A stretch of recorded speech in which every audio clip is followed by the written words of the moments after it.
We are oppressed. We are exploited. We are downtrodden. We are denied not only civil rights, but even human rights. So the only way we're going to get some of this oppression and exploitation away from us or aside from us is come together against the common enemy.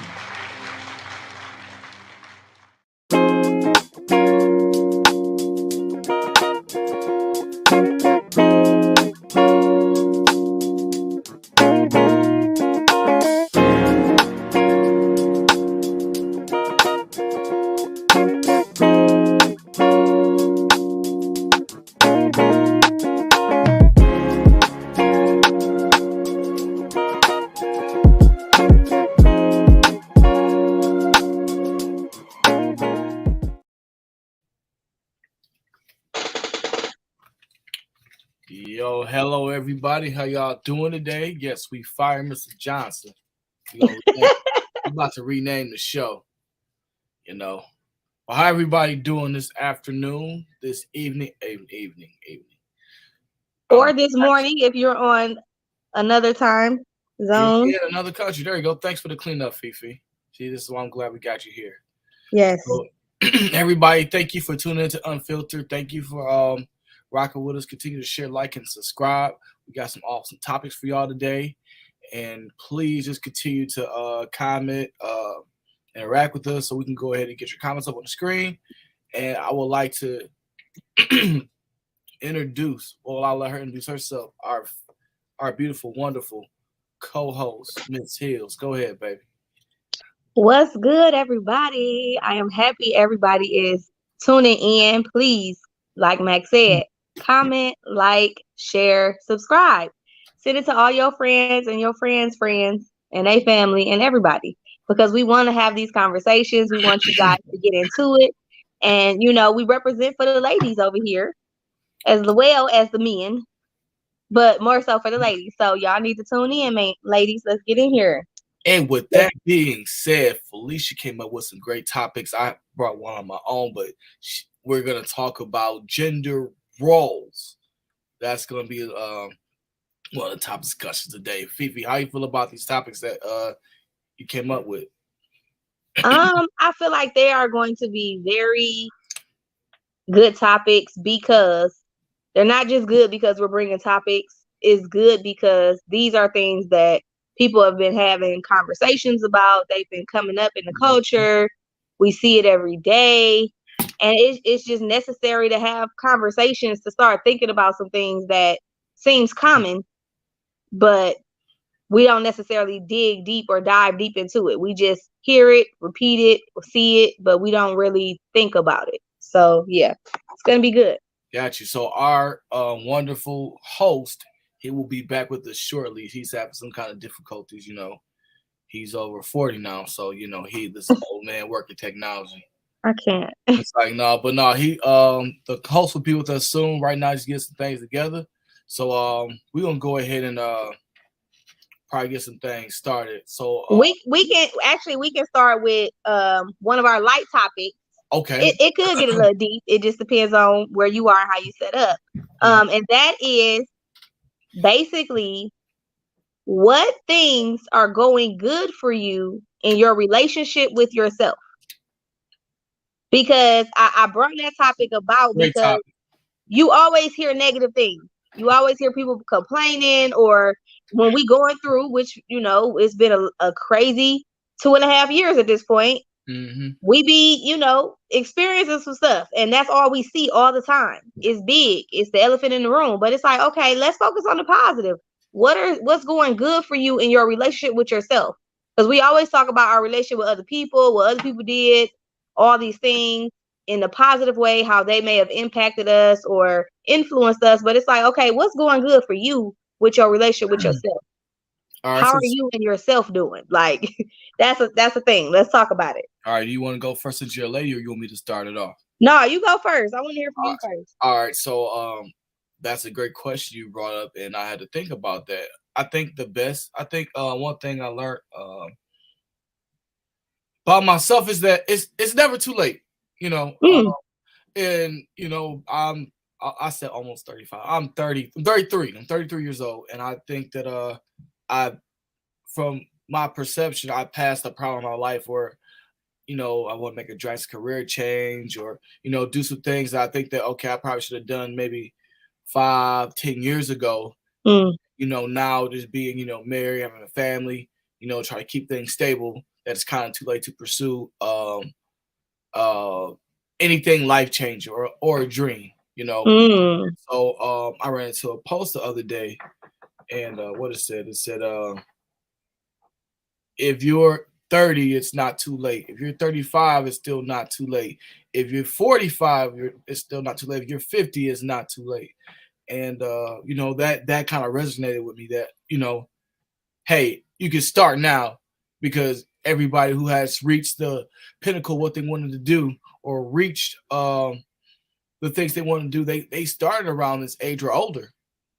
So I wanted to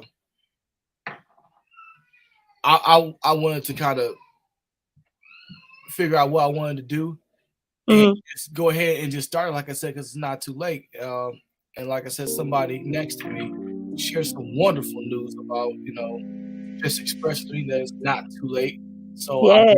I don't know if this individual, not going to say any names, want to share, something amazing that happened to her. We can save it for another time, or I can just let you go ahead and speak. I mean, I can share a little bit. It's never too late. That's really good, and I'm happy that that's something that's good for you that's going on, because that doesn't happen all the time, where you actually like have a rude awakening or like a epiphany or a revelation like that. So that's pretty dope. I'm real happy to hear that. And like you said, that's one of the things that I'm happy about that's going good with myself. My relationship with myself is I'm giving myself grace. Like you said, we're the same age, and like you said, the culture and society have you feel like, oh, you old in these streets, you should have been dead, whatever. And I'm like, no, this is my prime. It's only just done. Like I'm just out here living my best life. I'm just getting started with some things. And I'm excited as a dancer in the dance world. I am old, because usually in the dance world, your 20s is like your prime. That's like when you're out here doing all the things. And for me, I am really just beginning. My career in dance has had some ups and downs, highs and lows, but I'm starting a new journey coming up, this second half of the year. And I'm just excited because, I could have did this 5 to 10 years ago, but it's happening now. So I'm excited about it. And I'm going to dance my little heart out and be amazing. You are going to be amazing. Like I said, I'm just happy to be a spectator and be a witness of the amazing things that you're doing. And like I said, I just appreciate the pace of the time that you have, towards your craft. So like I said, I just love to see what you're doing and actually being happy doing it. So I'm definitely proud of you. I'm happy for you. Like I said, I'm just happy to be a witness towards your success. Yes, and that's so dope, because we don't hear this. This is why I said I brought this topic up, because we don't celebrate each other enough, especially in our community. It's always trying to compare. It's always giving the side eye, like, oh, you think you this, you think you that, and look at you. And it's like we got to clear out that jealousy and that envy and that comparison and that even idolizing people, because it's like you got that same dopeness in you. You got that same greatness in you. You just haven't tapped into yours yet. And also what I think when we talk about time and prime, like even when you had said that, the prime of a dancer is like when they're around 20. But I think like now us being, well, me, I won't say your age, but me being, older.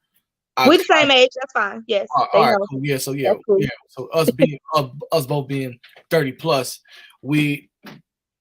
it's all about time. And so hey, maybe at 25, 28, we weren't ready to receive this gift or to pursue what we need to pursue, or actually figure out like, hey, you know what? Maybe it's not time for this now, or maybe it's not time for this at all. that we're at the age where we actually thought about, grow, and experience that, okay, hey, I need to do this and I need to do this now. I'm probably happy, or we can understand why it wasn't meant for us to do it 10 years ago. So just be dope and go ahead and just chase it. It's like I said, it's never too late. Yes. And that's so good, because we get that fed to us every day. Like, oh, you should have been did this. Oh, this. And it's like, look, it, like you said, it's never too late.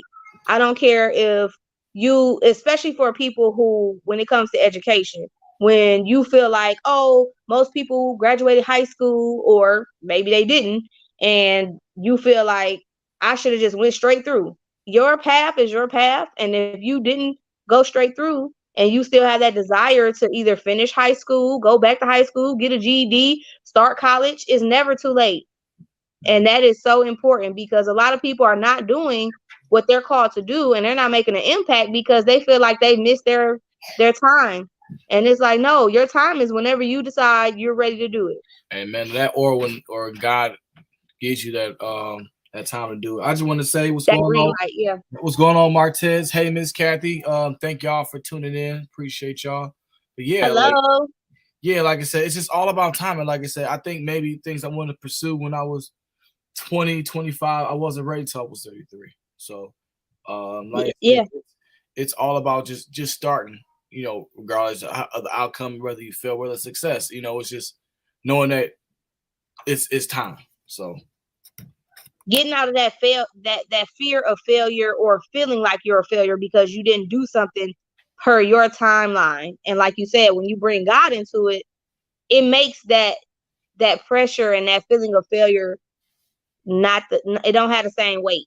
It does. Right. You don't feel like a failure, because when you understand things happen in God's timing, and when it's God's timing, it's gonna be easy. Everything gonna fall into place. You ain't gotta work hard for it. You ain't gotta search and find it. It's all gonna come to you. It's all gonna line up. It's all going to flow.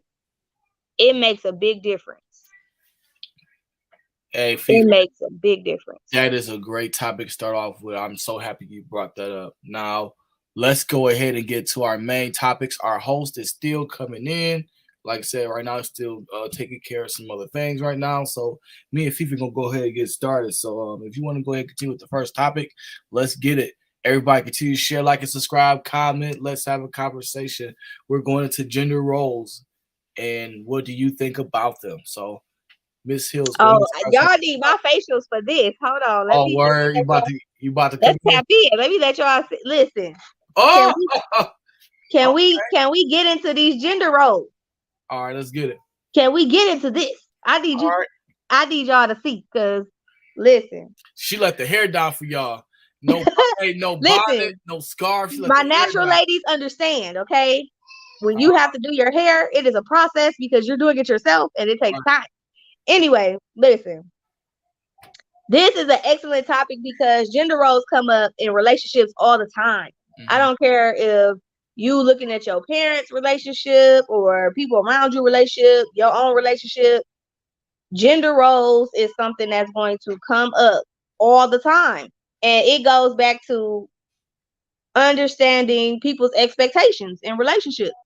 That's the root of it, because a lot of people feel like you should just know what to do. And it's like, everybody wasn't raised the same way. Everybody ain't have the same upbringing. So everybody's views and thoughts on gender roles is not the same. That's why I'm excited for this, because it's going to be an interesting conversation. Can you see me? Yeah, I see you. What you mean? A brick wall too right now. I see your brick wall in the back. Yeah, because I see you.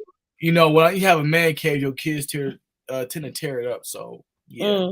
So I want to see if I agree with you. Let's get to the topic, because go ahead. This your topic. You go ahead, sir.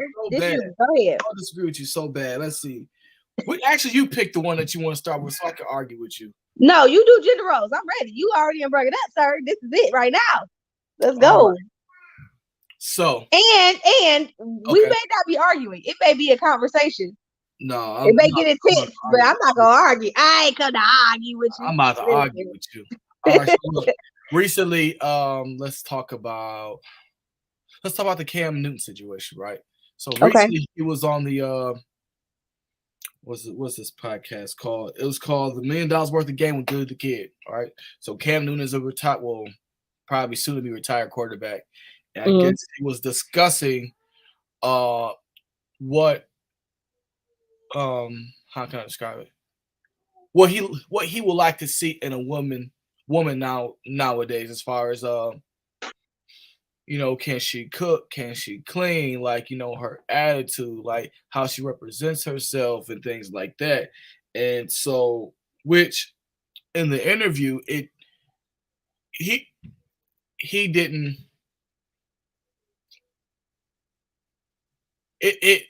you know how it is in the media. You take little sound bites off, and the sound bite came back to basically where it's saying, "Hey, Cam Newton thinks this about when they should cook clean, or else they're not a good woman, or like, or they're not, they're not the woman that's for him, or that a man would want, to that what did he say on there that they should which, and honestly, I'll start saying, but I agree with him, like a woman Okay, wait. Before you speak on your piece, what exactly did he say? Because I know a lot of people may or may not have seen this or heard it. So what was said? Okay. That's first. So actually, you know what? I'll do you one better, because I'd rather for it to come out of his mouth than mine, because I'm kind of butchered it. So what I will do is that I will go ahead and actually play it. Okay. All right, give me 2 seconds. Was $1 million worth of game. Let's be a play for us. He was talking about his childhood and his views of what a woman's role should be. Here is what was said. I grew up in a 3-parent household. Yeah. My father and my grandmother. A woman for me is handling your own, but knowing how to cater. In my life by my father. My parents has been together for 36, 37 years now, and it's a beautiful thing. I grew up in a 3-parent household, my mom, my father, and my grandmother. And I knew what a woman was, not a bad bitch. Okay, what's the difference? A woman. Okay. A bad bitch is a person who's just, girl, I'm a bad bitch. I'm doing this, I'm doing that. I look the part, but I don't act the part. Okay. And it's a lot of women who are bad bitches, and I say bitches in a way not to degrade a woman, but just to go off the aesthetic of what they deem is a boss chick. Now, a woman for me is handling your own, but knowing how to cater to a man's needs, right? And I think a lot of times when you get that aesthetic of like, I'm a boss bitch, like I'm a this, I'm a that. No, baby, like, but you can't cook. Okay. You don't know when to be quiet. You don't know how to allow a man to lead. Now, a lot of women, now the kickback of that is be quiet. I'm gonna be quiet. All right. Thank you for sharing that clip. Now, do you want to go first, or you want me to act? I agree with everything he said. I need you to go first. Go ahead. Let me hear this. So, now, what I will say is that where he kind of drifted off that when he was like, that baby, you don't know how to cook. You can't stereotype just because somebody, I guess, is a boss per se, or like want to have this sort of bad B attitude that certain things they can't do. You can't stereotype every woman in that category. But what I do agree with, like I said, and this is me personally, that when it comes from his experience, what he has saw from his mother and grandmother, like how a woman should act with their husband, how they act in public, and how that if you're married, that woman represents the man as well. So it's just about showing that respect. And like, I don't want to say it's like even a bad thing, at the end of the day, because if I like I said right now, I would expect, regardless of how much money my woman makes, that she's a boss or whatever. But at the end of the day, that I am the husband, I am the man. I still expect to be treated a certain way, and I still expect to lead this our family in a certain way, regardless of who makes the money, or regardless of how our roles may be in, I don't want to say in society. So let's just say, hey, I work a 9 to 5, but she owns a Fortune 500 company. Doesn't mean that, you know, I get treated any different or that I treat her any different. So I think when he discusses that type of woman, say that they're a bad B, they draw the conclusion of, hey, that I don't need a man, or that I don't need to do womanly duties. So okay. Let me go. Listen, we need to break this down, okay? Let's start first with, because women heard that, and the first thing they went to was they don't know how to be quiet when they're supposed to be quiet. That's the part. Women was like, hold on, what you say? Say it. We rewind back. And you said you agree. So what is your take on that part? What do you feel about that? Be quiet. No, I'm on that part. And like I said, I'm glad you brought that up. I'm glad you let me talk. So what I don't like about the narrative is that they disbarred everything he said to go straight to that part. Said, oh, you told us to be quiet. Oh, that you told us that we can't cook. But now to address what you just said, I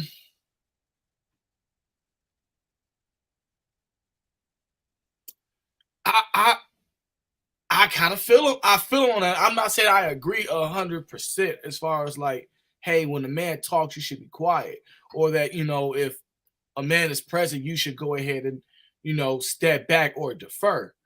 I don't think he means that, but I'm just saying, like, having grace as a woman, knowing that, hey, this guy has to control, let him lead, versus like, if I feel, and this is how I feel personally, I feel like if my wife talks over me or through me for a situation, it's like, okay, you're undermining me when I should be leading, you know. So you have people that do that. So like I said, if I'm having a conversation or having a situation where I'm talking or taking care of something, and you have somebody who's intervening behind your back or just doing something while you're taking care of it, it's like, okay, well, are you not trusting me to take care of the situation? Or is like, why do you feel like it's appropriate or respectful to basically over talk or undermine me? That's how I take it. This is why this is important, and this conversation is important, because when communication is not had, these words don't keep coming up. Communication, when it is not had properly, and you have expectations, like as a man, that you have towards your wife or girlfriend or whoever you with, and you don't clearly communicate that, that's why this is a problem, because your perspective is you feel like the woman is not trusting you and she's being disrespectful because she's not allowing you to just speak your piece and lead and handle whatever is being handled. I can see it that way. Yes, I can see it that way. And from a woman's perspective, maybe, this is not my opinion, which I'm going to get into. I'm just trying to dig in for the ladies to hear the man's perspective first before I say my piece. But from a woman's perspective, what if they feel like man ain't leading them well? He doesn't make good choices or decisions, so they feel like it's necessary for them to tap in and say something. Then what? Are you asking me this question, or are you? So I'm asking not for you per se, but if that applies to you, then maybe. But no, I'm saying it like, if women feel like I'm in this relationship or I'm with somebody and they don't make good choices or decisions and they're leading me and I don't like the way they're leading me, and I need to say something because they're not leading well at this moment, and they start to tap in and jump in, then what? Like, what do you feel like is negative about that? Because that's kind of what I'm hearing from what you had said. Let me read this comment from John. What's up, Brody? Hey, so he said, I think both men and women should exercise wisdom, have each other's best interests in mind. A man should be sacrificial towards his woman and vice versa. Both should operate in the capacity that they should each expect of one another. So now to get to what you were saying is that that's how he operates. Like, so when he started the conversation, he said his mother and father were get married and happily together for 35 years. And he also has a grandmother in the house. So what he expects from a woman, like as far as what's going to make him happy or what he expects when he gets married is that, hey, I want this person to have my best interest as I would have theirs. So if my best interest is for me, hey, I'll take care of the finances. I'll take care of, things going on with, as far as where we're going to move or how I'm going to take care of you. And if your job is make sure, hey, you hold down the household and make sure I'm okay mentally, physically, emotionally, and, me do the same thing, vice versa, then that's what I expect. And for you to have a certain kind of attitude or represent me a certain kind of way, yes, I would feel like that would hinder me or that would help me. So if you walk around in his example of a bad B, if you walk around and say, oh, I'm a bad B, I don't need you, or blah, blah, blah, or A, B, C, D, that represents him in a certain way, which he may feel like, all right, I don't need that right now. I need you to hold stuff down here or help me behind the scenes because I got to hold us down the forefront. You know what I mean? Okay. Well, see, this is the thing. For me, in my opinion, I feel like most women's issue is the fact that it's expected. It's like, when we get in this relationship, you gonna do all the cooking and the cleaning, and that's your job, and that's all you need to do, and you don't need to be doing nothing else but cooking and cleaning. If you ain't cooking and cleaning, and every time I come home, my stuff ain't together, then I'm gonna have a problem.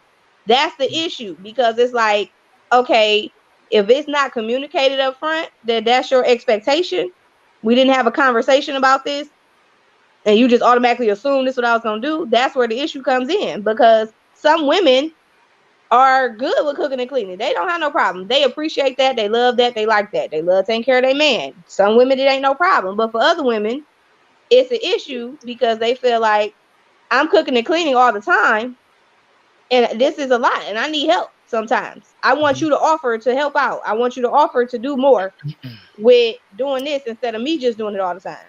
But it goes back to communication. And I love what John said, because that's how I feel. That's how me and my husband are in our relationship. We communicated about what is the expectation. We had marriage counseling before we got married about, okay, what is your idea of a marriage? Like, what do you think marriage look like? What do you think supposed to be done? Whatever. And we was really specific. Like, do you feel like you go take out the trash and I'm go clean and cook all the time? Like, we had that real deep conversation. So we had a clear understanding coming in. Like, we equally are going to do the work as needed. I'm majority of the time going to cook and clean because that's what I like to do, and I like it a certain way, and that's my thing. So, and he like, cool. When you tell me you need some help or you ask me to do whatever, I'm a help out. I'm okay with washing the dishes sometime, babe, because you wash them all the time, and you may have cooked a bad meal, and I'm like, yeah, let me get these dishes real quick. But that's a conversation that we've had, and I feel like with these gender roles, the whole issue is that communication ain't had in these relationships. It's just, we came together and I automatically assume you're going to do this, and if you don't do it, it's a problem. And the same for men. Like, a lot of women put pressure on y'all, feeling like, oh, you better go make $1 billion every day. And if you don't come home bringing this bread, and you don't come home making sure the lights and the gas and all this stuff is on, and I'm not working, then that's a problem. I'm glad you said that, Fifi. And the big thing I like to touch on is communication. So, and I have, as a married man, I have made that mistake, assuming that, hey, if I'm a man, so I got to come and do A, B, C, D. So I expect you to do, the rest, right? So let's take a person like Cam Newton, who, like I said, who's rich at this point, right? So obviously, in reality, outside of being the woman that he expects her to be, his wife can't do anything for him. And so for him to grow up and say, okay, well, this is what I saw, and this was going to help me, like, and if that's communicated with his wife, then all he did was express, hey, this is what I saw in a woman, and this is what my perception and interpretation is of a good woman.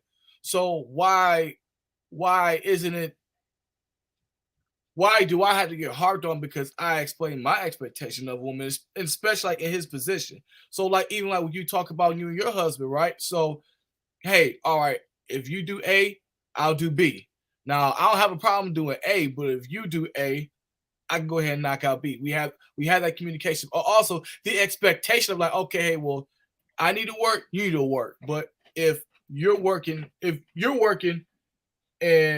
you're working 2 jobs and I'm staying at home, I feel like I shouldn't have to say, well, can you clean the house for me? Or can you cook for me? Like it should be almost expected. So, and like I said, and this is just being honest. So this is like I said where I messed up too. Like we have those expectations, but sometimes like it shouldn't have to be said if it's already like clear. You know what I'm saying? So that's where I can see his side at. And going back to what he said, number one, in the way he referenced a bad beat and I'm a boss chick and all of that, I don't know a lot of people who claim to be boss chicks and bad bees out here in these streets that don't actually do stuff. Like the way he was referencing, I guess it was people who just have that look or that title and they like, yeah, I'm out here, I'm doing this, I'm out here, look at me. Just the ones that are looking for the clout, they looking for attention. Like my body look good, I'm out here, those kind. Yeah, I think when he referenced those kind of women, I think he referenced any woman that has the kind of status of having money or having some kind of successes that they don't need to respect a man or they don't need to go ahead and have that like so when he brings up like, all right, hey, like if like I said earlier, no matter how much money her and I have, she can have millions more than me. I still deserve the respect as a husband, or like I said, as the man in the room of the relationship. But when that interpretation get brought up, say, well, hey, I'm a bad B, they think there's certain things that they don't need to do as a woman. So, or like, like from his expectation. So therefore it's like, okay, well, if I have this much success or this much money, why do I need to go ahead and like not speak when you're speaking? Why do I got to go ahead and make sure the house is clean or do whatever? Like you should go ahead and do it because I have A, B, C, D. So I think where I agree in his perspective is that it should be that foundation. Hey, I would have respect for my husband and I follow these certain rules no matter how much money he has or how much money I have. So see, this is where I feel like it's getting into a double standard from the way you just said it, because it's like you said he got money and he don't need nothing from his wife, so he just communicate his expectations. If a man is coming to a relationship with a woman who already like him got money and they don't really need nothing from him in that way, why can't it be that same energy? No, I'm saying because he understands his expectation in the marriage as she do her. But like if I were, let's say if I were to be with this quote unquote bad B, the expectations are different. So therefore, yeah, it's the double standard won't exist because if she makes a lot more money than me or has a certain status that I don't have, I lose that respect as a man in that relationship. From his example, I lose that respect as a man as far as, hey, like I get to perceive this way, I could talk to you this way, I look at you this way because you don't match or beat my status of success. This is interesting because it's like people are using money as to guide respect. Regardless of how much money you have, you deserve respect as a human being, whether you got 2 pennies or $1 billion trillion. And see, that's where my issue is, because he brung up, about the be quiet thing. I feel like that's about being submissive. And I think that's going back into people not understanding what it means to be submissive. When you actually, the submissive came from the Bible. And if you look up this real translation and where it originated from, the language it originated from, it means to work alongside of. It doesn't mean to be like a servant or they over you and you under them and you just got to do everything they say. It means you're working together cohesively Mm-hmm. And I think that a lot of men have taken that and they have abused it. So that's why women be so triggered when they hear submissive or they need to learn how to be quiet. Because I think they took that and was like, oh, okay, this is the way we can control women. This is the way we can elevate ourselves over them. And we can misuse how we work with them. And I think, like I said, this is speaking for women who have had issues with this, because I've heard many conversations, especially with women who were married, who just felt like, oh, I don't know if I want to be married because he's talking about I got to be submissive and all that. And like I said, I think it goes back to communication. When you have clear understandings of these people's expectations coming in, you was raised like Cam, I was raised like this. This is what I saw coming up and what I thought was good, and this is what you think is good. Now, as we come together, how are we going to set this up for it to work for both of us? I think that's the issue that's happening, because most women love men. They love their man. They not trying to have an attitude and come against them. But when it's not certain things that's communicated, or you have a difference of opinion or views, they're not working together to come to a common ground. Or one is not trying to sacrifice for the other. That's where the issue come in. Because I think gender roles is not bad if y'all both understand that. But if you coming in and you just feel like, because I'm a man and because you're a woman, this is what you got to do, this is what I got to do, I think that's where we are going to constantly have this problem.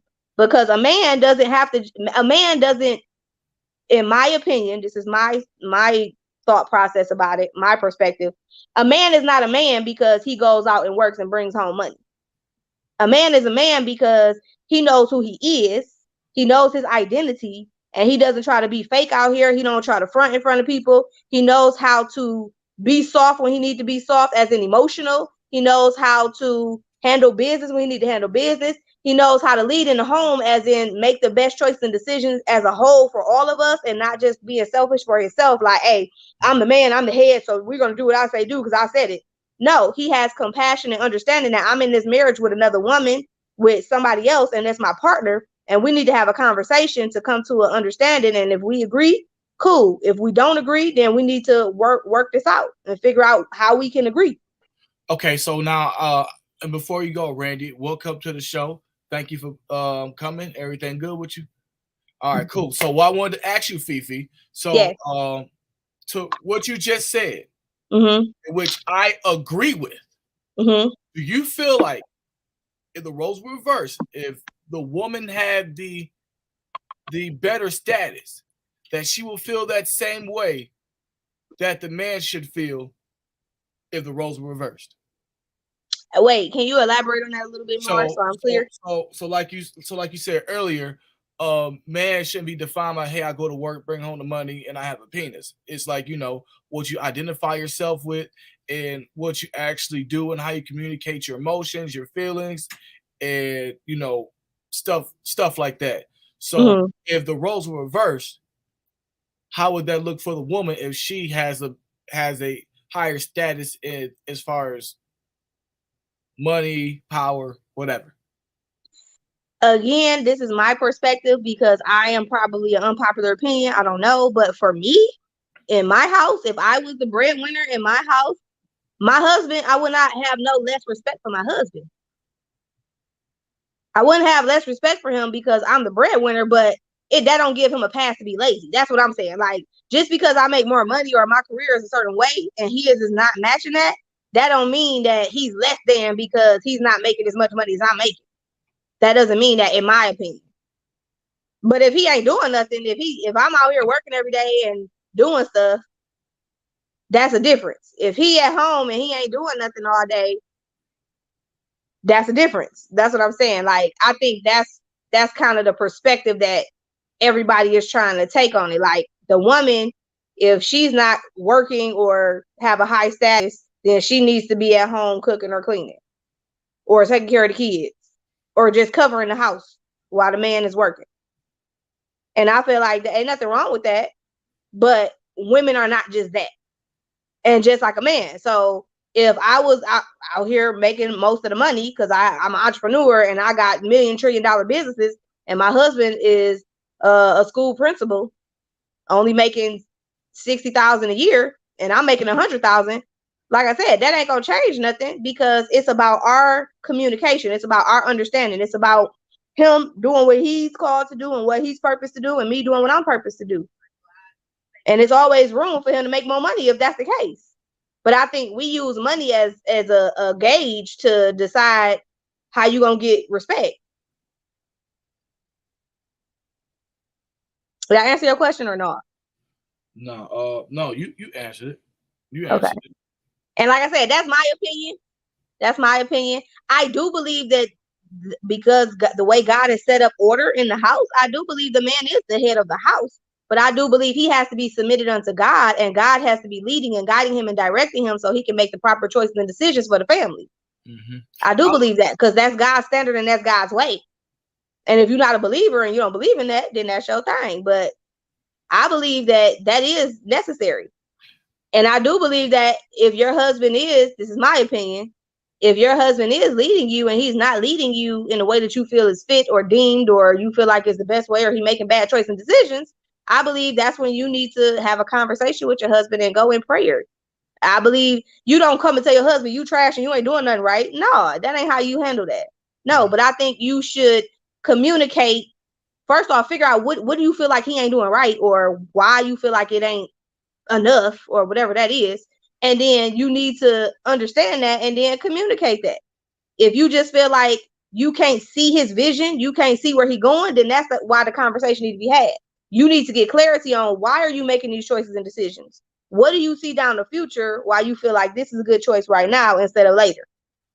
That's the kind of stuff that I'm in my relationship and in my mind and my perspective, that's how I handle it. But I know a lot of people don't. They just see what they see and they like, nah, this ain't it. I can't follow you. I'm cool. I'm gonna do what I'm doing over here while you do what you do over there. We can still be together, but we're gonna keep clashing on this. Gotcha. Mr. Johnson, what's your view on this, sir? We've been waiting on you. What's up? Well, the passion is real. Absolutely. I could definitely tell the passion is real in this cast tonight. So the very first thing I want to say is hello, everybody. I know absolutely y'all miss me. Why wouldn't you?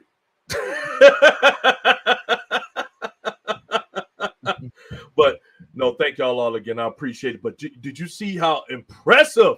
This is why you have great co-hosts, because one monkey don't stop a show, baby, all the time, and they got it right going. So I appreciate them, and I'm sitting back here listening and hearing all the viewpoints, and it's just I hear it, and I hear it on both sides, and I love passion, man. And you know, this is all I would say in regards to this, because it's really not a way for me to disagree with either one of y'all. I think it's deeper in the root to where it's, you know, everybody love picking off the tree, but you know, a beautiful fruit could be poison. So this is the best way I could say it. And I love this best. One of the best communicators we've ever had in history. Bruce Lee had a lot of really good, wise quotes. And one of my favorite quotes of his is, I'm not in this world to live up to your expectations, and you're not in this world to live up to mine. This is where gender roles get totally jacked up. Everybody has to realize that it's not someone else's responsibility to make you happy. That's number one. It's not the responsibility of your mate to make you happy. Okay? You have to discover that. I mean, even think about it. Even, you know what I'm saying, the Bill of Rights of the Constitution, it says you have the right to pursue happiness. Don't mean it's going to happen, but you got the right to go try to find it. Thanks. So when it comes to gender roles, and I heard what he was saying, gender roles, and keep in mind, I believe that right now, marriages are at the worst. And the proof is in the pudding because of the divorce rates and just a lot of other things. But that don't mean there's not good ones out there. I believe, shout out to all the good ones out there, but it comes with work. And we've said this on the show before, marriage is a business. Marriage is business. It's a business contract. It is. It's work.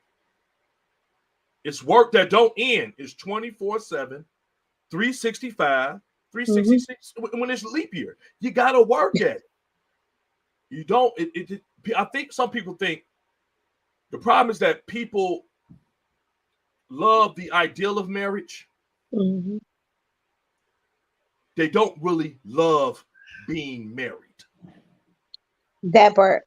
So what happens is that people are in love with the attention of one day for 8 hours, if it happens. Mm-hmm. They're in love with $10,000 gowns. They're in love with $10 million rings. Shout out Ben Affleck. You still ain't learned, have you? This dude spent another. That's a whole different. I'm talking about just real quick. Him and Jennifer Lopez came back together. First time he spent like $5 million on the ring. Then it worked out. He didn't get that ring back. I bet you that. This time he spent $10 million. I hope it worked. You spent $15 million on it.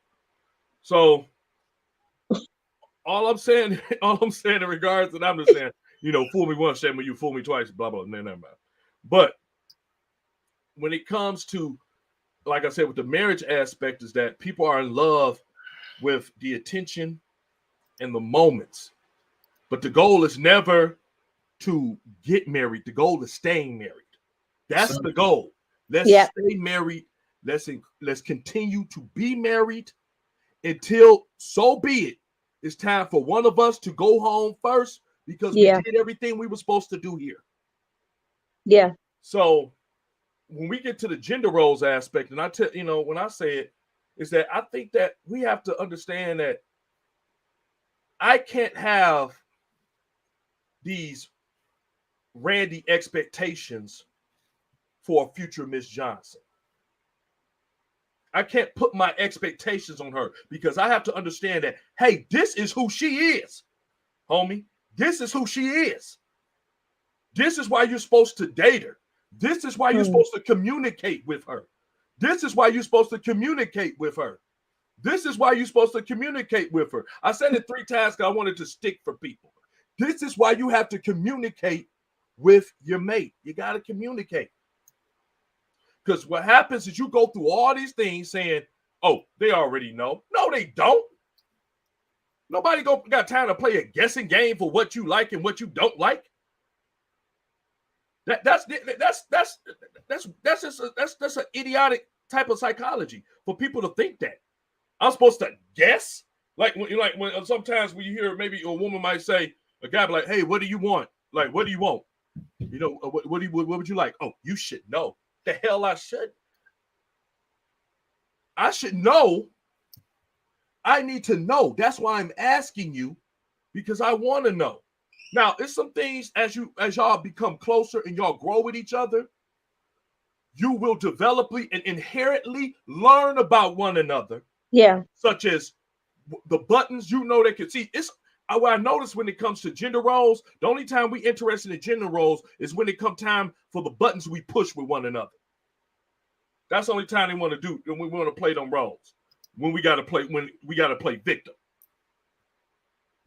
Majority of women don't want to be really woman. Like, no, I'm better. I'm a bigger, better woman. I don't need you. A woman, hear me more growl until she is in trouble.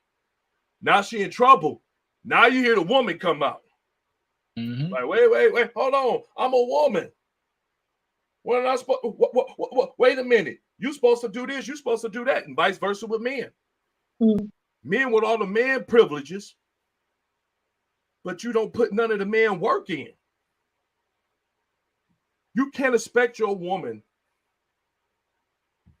to want to even have a semblance of respect for you if everything that you say is null and void. I've been always taught that your word is important. Yes, sir. So I don't break my word. I don't break my word for nobody. That's why I know some people get mad at me because they're like, "Oh, Randy, you coming?" I don't know. I can't tell you if I'm coming. Why? Because my word is important. So if I say I'm coming, I'm going to feel obligated to come. So when I say I have to see what it is, because I don't want to put my word out there, it's because that's how valuable my word is to me. Some people don't care. They'll say anything else. So when it comes to what he said, he might have seen his mother, what Cam Newton said, he's seen his mama and his grandma being, or what is the, I don't even want to say typical role, but it was in a role, in a subservient role of being, I'm the woman, and I'm going to make sure things are taken care of in this aspect. Yeah. At home, being a homemaker, taking it, making things go as the man come home. But there's some things I didn't get with him. So this is why I said I don't have an agreement on both sides. And I said I think I'm 50% on each side when it comes to agreement. The 50% I agree with is I can completely understand this new role, because it's a really new generation of women. It is a really brand new generation of women and men who, quite frankly, I don't recognize. The men are jealous of the women, and the women are jealous of the men. Wow. This is where we at now. They're so confused. One wants to be like the other want to be like the other, so they can date the same, and it'll confuse you. It'll confuse you where they at right now with this. So what happens is that when we have such a role, like I won't say it on Max ad, I can understand that. In the traditional role of a man was never meant to be a dictator. That ain't his job. He's not to be the dictator of his home. Because keep in mind, if we go on by order, man is always going to be subject to God. God is always going to be over man. The decision making ain't man. The decision making is the man being in constant prayer and a relationship with God, so that way he knows the exact way he needs to go, the things he needs to do, because nobody is capable of loving people the way they should be loved in the first place. That love that you get, like when you see somebody love a stranger, that's God loving through you. Yeah. Because Randy sometimes get pissed off at people. Randy don't want to always do the right thing. So it's definitely a concept of where we got to understand that it's an order to it. And as a man, you have got to understand that, yes, she's supposed to be submissive, but so are you. It's the same aspect. It's just wording. Sometimes it's just triggers. It's like I believe you were saying, Ms. Hills, it's just some words are trigger things in people. Like, some women might hear, bam, submission. Oh no, what are you talking about? Submission? No. But I tell guys this all the time. Like, it's a whole nother part of just submission. Y'all got to read. I'm not a soundbite person. I got to read everything. So Ephesians 5, I got to read everything. Yeah. Before he started talking about wife being submissive, he's very clear to husbands, man, love your wife. Love her. He tells how incredible she is. This goes back, this goes into Proverbs. Yep. Telling how much a valuable a good woman is, and being very detailed about what a bad woman is and what a good woman is.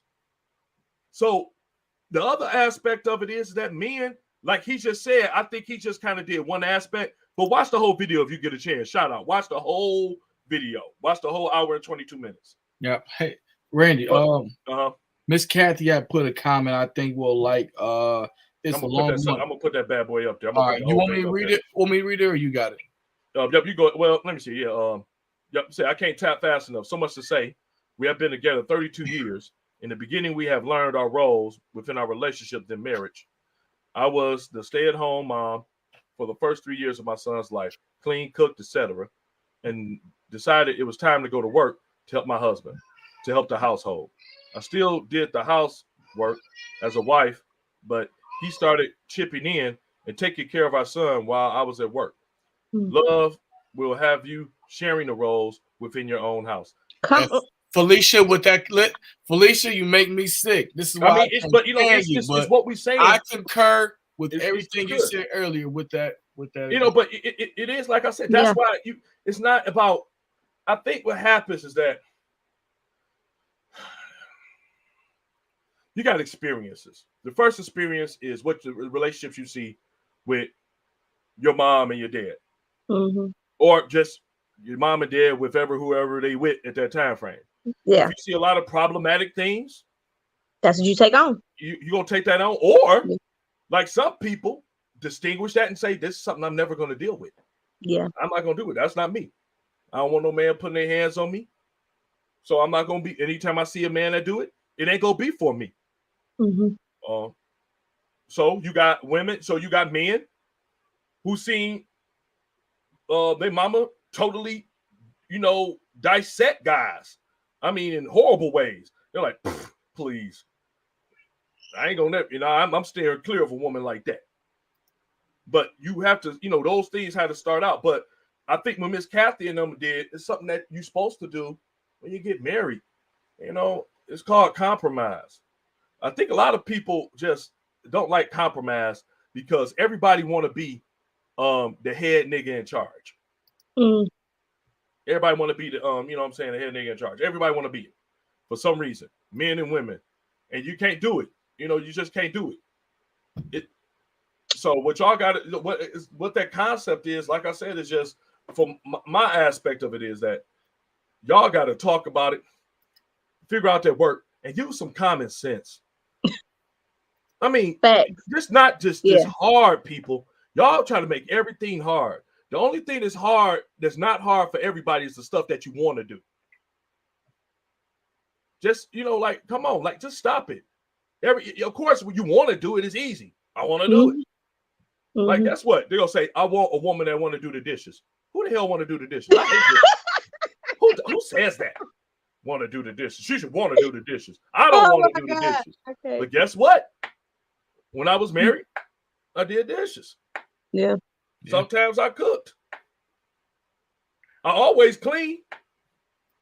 And we all did. That's kind of stuff that, it's not even a general. You have to do it for yourself. You just got to do it. I don't understand where this comes from. I had to wash my own clothes. I had to make sure the house was clean. I had to make sure, I knew I can't cook, but make sure, I know how to feed myself, wash dishes. Look, you did that microwave treatment. You put stuff in the microwave, hot pocket and nuggets.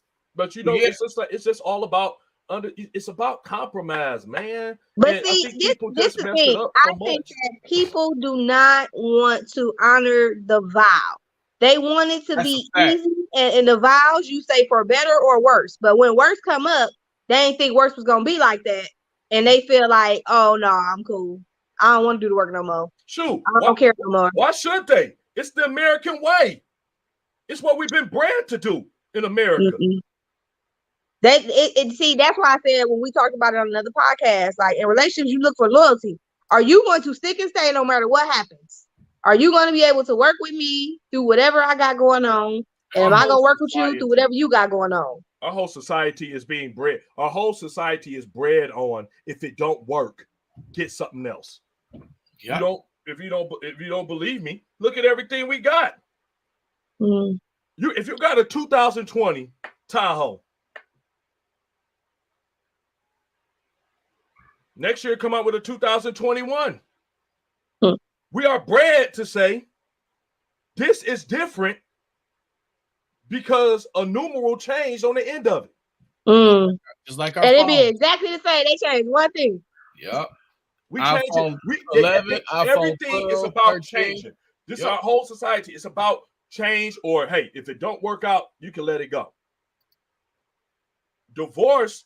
That's how divorce is so high because that's how they built relationships. Keep in mind. Okay, you date. Honestly, you date a person 2 or 3 months. I don't like you. Let me go to something else. 2 or 3 months. Yeah, I don't like you. Let me go to something else. Yeah. If you get any deeper, you do something that I don't like or makes me uncomfortable. Not so much deal breaker, but something that challenges my comfort level. Yeah. Yeah, I'm out of here. Let's do something else. Now, I'm not saying it's right. I'm playing devil's advocate.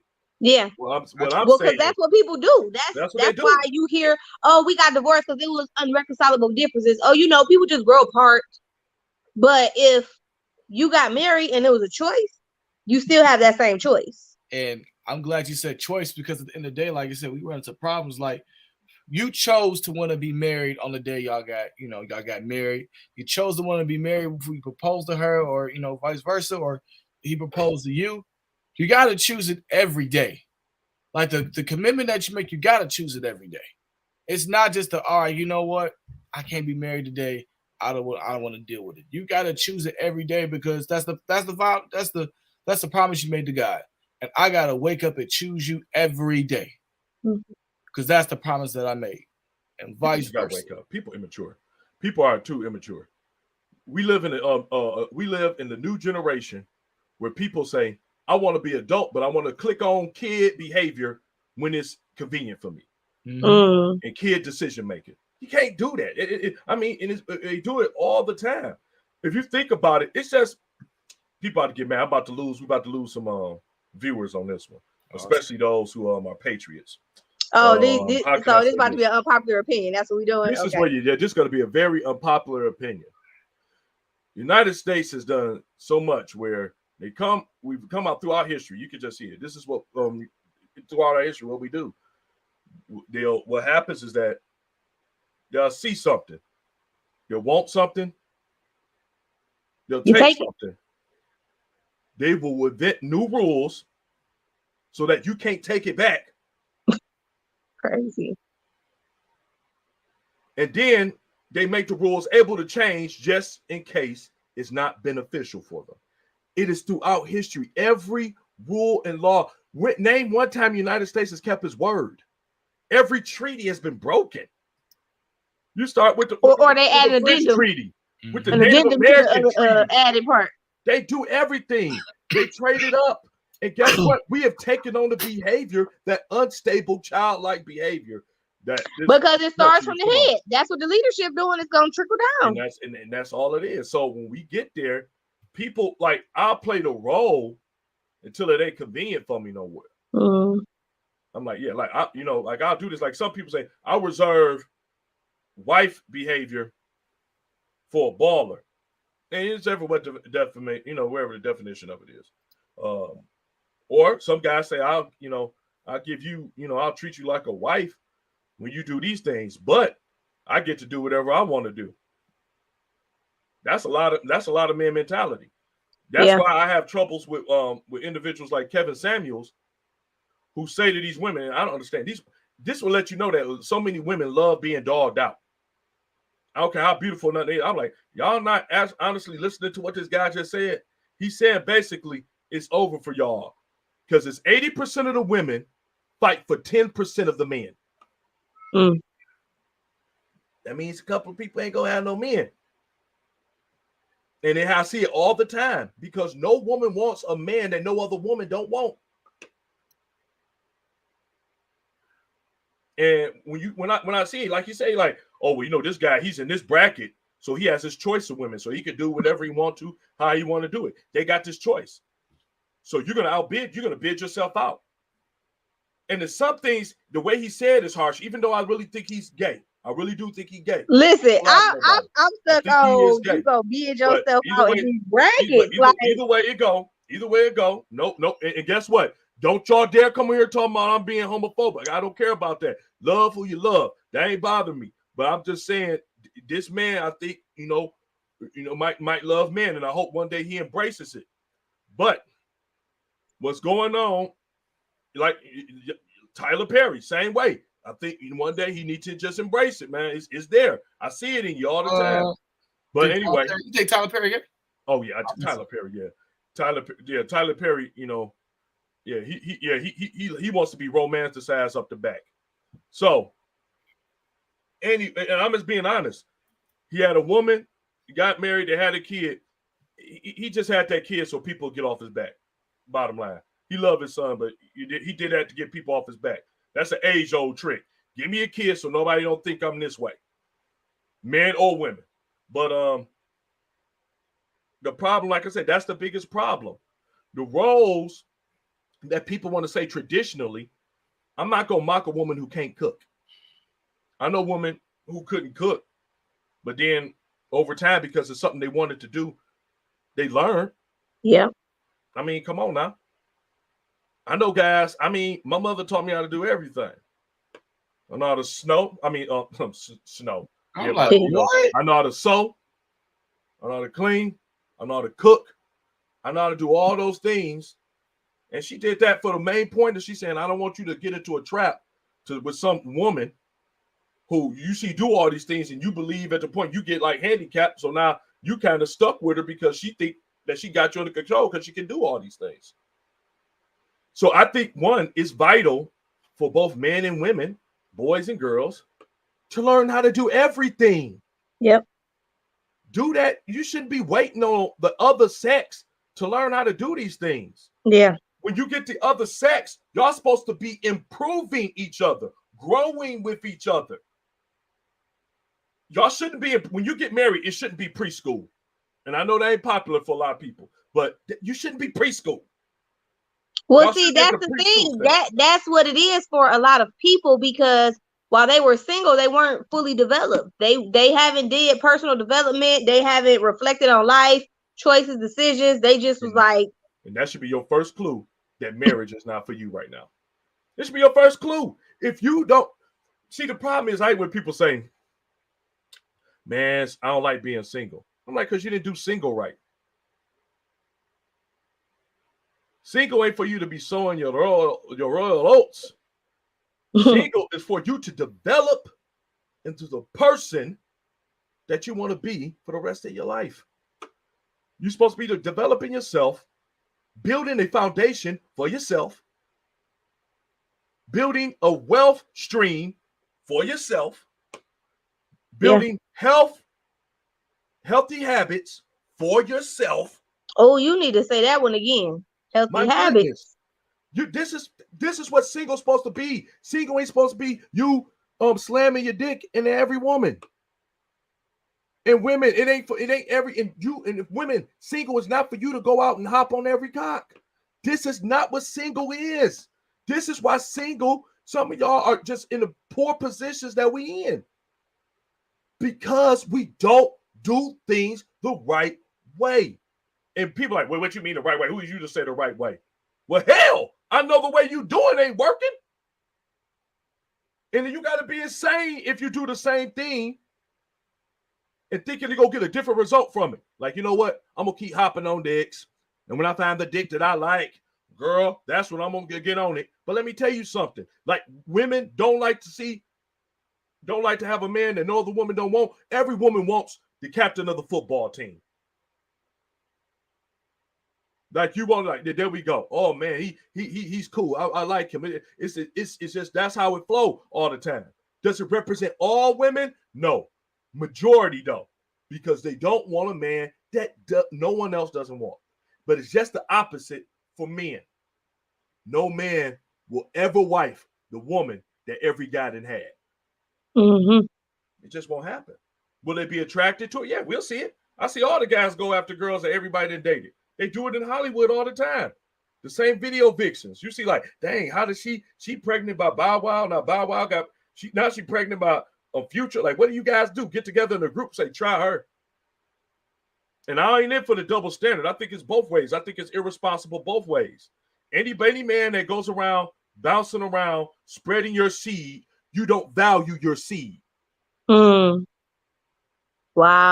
It's all the time. If you're around here sleeping with every woman, you have no value of your life, because every time you sleep with a woman and you ejaculate, life is coming out of you. You don't have value over your life, period. So we might as well get into the real talk with a lot of guys on here, because they think because you sleep with a lot of women that you think you're doing, man, you're killing yourself. That's why women outlive us. Men hold the life, right in, I'm like, come on, man.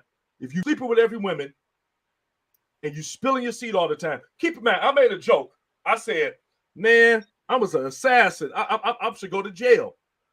Because if you when you ejaculate, that's over 50 to 100 million sperm that's done. That's amazing. And then I had a joke when I say, let me tell you something. I'm a soldier. I'm a warrior. I told this to Mac, and I'm like, I'm a warrior. You want to know how I know I'm a warrior? Because out of 100 million people, I left them all hanging because I got first to the egg. So that makes me a soldier. I'm the first one to the egg. And so if you hear, count yourself a warrior here on earth, people, because you beat out 150 million other people because they all died. I hate to tell you. That's what happened to cells when they don't get in the egg. They die. Mm-hmm. So, like I said, basically with guys, that's that point. Then with women, you don't want to have everybody entering in and out you. You don't want to have your womb being a rest stop. Jesus. You don't want to have your womb to be a tomb. So can we just say why though? Because for men, say why for men, why they shouldn't be out here just spread the seed, and why women shouldn't just be letting everybody come on through. We need to give an example of what the effects and the consequences are that they're not paying attention to. The biggest thing for men, the reason why you shouldn't be out here openly spreading your seed and sleeping with multiple women and breathing different lives to different individuals every time is because like I said, just the first one is that because that's life. That's a representation of you. Keep in mind, your children are a legend, you know what I'm saying, is your legacy. Children is a legacy for a man. And it's deep because even in cultures, they would kill female babies because they wanted a man, because that's how his name lived longer. I mean, I think it's totally grotesque, that they would even do something like that, but that's where it was. So when you got men out here and you are out here, you got 8 to 10 different kids, 8 to 10 different baby mothers, that speaks of you. That don't really speak on the women. That speaks of you as a man. See, a lot of guys will take that, oh man, look at him, he doing his thing. No, he ain't doing his thing.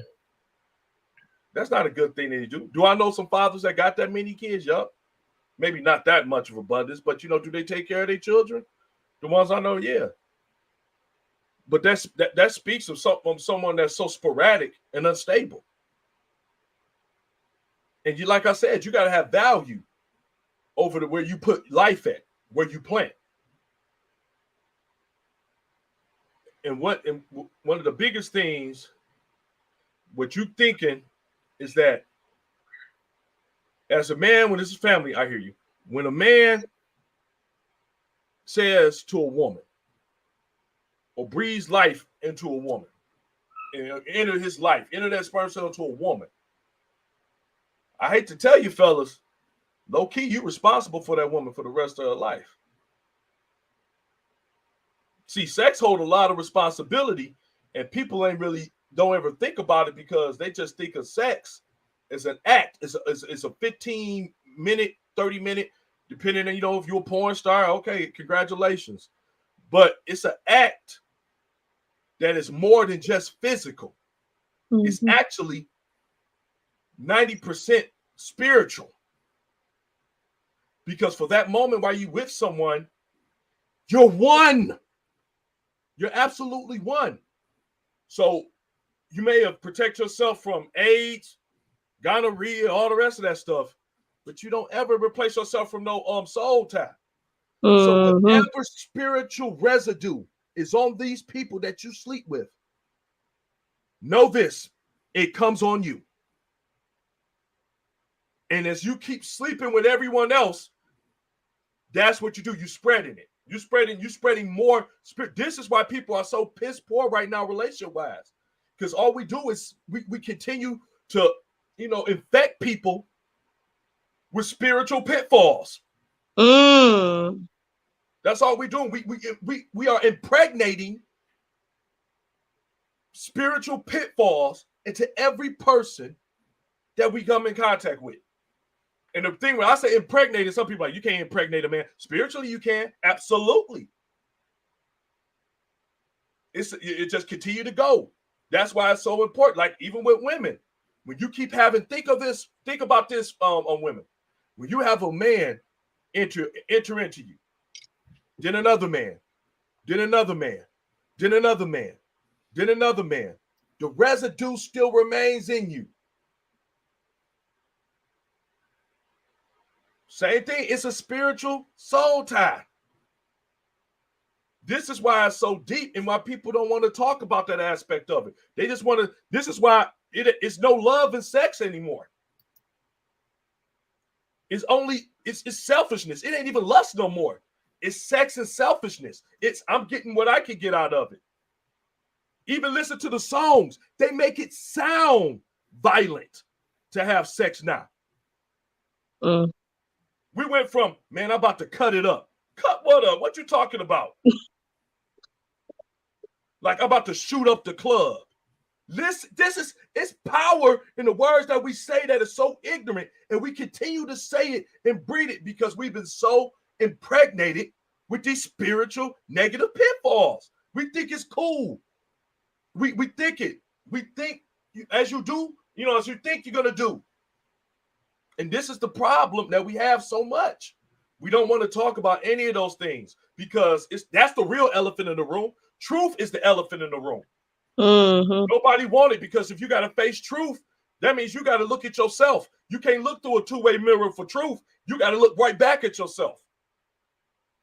That's why when y'all both say it was so powerful, when he said it, all I kept thinking about when he said talking about gender roles, I'm thinking gender roles. It go deeper than that. How can you even think about gender roles when you don't even know, when some people don't even know what gender they want to be? Some people that confused on that, a gender role. You don't even know if you're so confused when you don't believe science you don't believe science and anatomy. Proof in front of your face. I can show you a white, this is white. But if you keep saying to yourself, no, that's not white. I know it's black. Because I believe it's black. You can believe anything you want to believe. It's factual information. You can believe that you want to be a woman. You can believe that you want to be a man. But that's not what you mean. Let me tell you something. When we all die, and we're lucky enough to have scientists around, and they dig up our bones, they can tell by your bone structure if you are a man or if you are a woman. You don't get to choose it. They can tell you what you were by the structure of your bones. They can tell your nationality. Come on, man. We get into some nonsense. When we talk about this gender roles, we got to push it all the way back now. Because now we got to get into some stuff that's deeper than the gender roles, the confusion aspect. How you know about being a good woman if you've never been in the presence of a good woman? Have you never seen the behaviors of a good woman? Have you never seen the actions of a good woman? How you don't know how a good woman acts and performs and thinks and conducts herself? How can you be a good man if you've never been around good men? If you've never seen the structure of a good man? See, people account good to money. Oh, he's a good man because he make money. I know tons of men that beat their women. Is he a good man? I know tons of men with money that are sexually abusive to children. Are they a good man? Hey, she's a good woman. She can cook. I know good women that can cook and poison their whole entire family and they die. Does that make her a good woman? No. We got to stop having these just idiotic expectations where we put on people. The proof is in the pudding. The proof is in the pudding. We need to just stop it. The proof is in the pudding. How do I know somebody's good? How do you know if somebody's good? It's relative to some people. And I say this all the time on the show. It's relative. You can really only be fair because how good is really in the eye of the person that you're dealing with. Like right now, y'all too might say, oh man, my cousin a good man. But is somebody right now watching this to say he's a chauvinist? He's homophobic? He's wrong, he's angry, and he's mean. Because that's their point. That's what they view of me. That's what they think. Because they're not hearing it. They're just hearing what they don't like. And if that's the case, nobody will ever get cured. Because guess what? The remedy tastes disgusting. Name a medicine that tastes good when you go down. That's why they put all these different flavors in it. Like, man, here, people didn't want to take medicine because it tastes bad. Like, idiot. But it heals you. I ain't taking it because it don't taste good going down. That's what some people think. I'm not going to take that truth. It doesn't caress my ego. Like, get out of here. Gender roles? No. Throw gender roles out the window. How about you do what you know is the right thing to do? If you are a woman and you are at home, and your primary method is to be at home with your children, and you have a man that works and is working hard for you, taking all the hellish things that come at work every single day. The one thing that most real men want to keep their women and their families away from, and they want to bear that burden because it's tough out here, because the world is a cruel place, and it's getting even more crueler. So when you have a man that want to do that openly because he got that much love for you, because he's saying, baby, I want to make sure that you don't have to worry about the stresses of this, that I can take care of this, that I'm here for you. This is what I want to do for you because I love you. I want to be the provider that's supposed to be for you. But, man, listen closely. You want to be a provider financially, mentally, emotionally, spiritually, in every way as that nature. You want to know, your family should know as you as the man that you are a safe place to come to, no matter how ugly a situation is. Like, I could go to dad if I know my heart broken or I did something that was disappointing. Or I could go to my husband if I ain't feeling a certain type of way. That's what a leader is. See, that's the problem with most people is. They think leader is all about, you know what I'm saying, the skill level. Nah.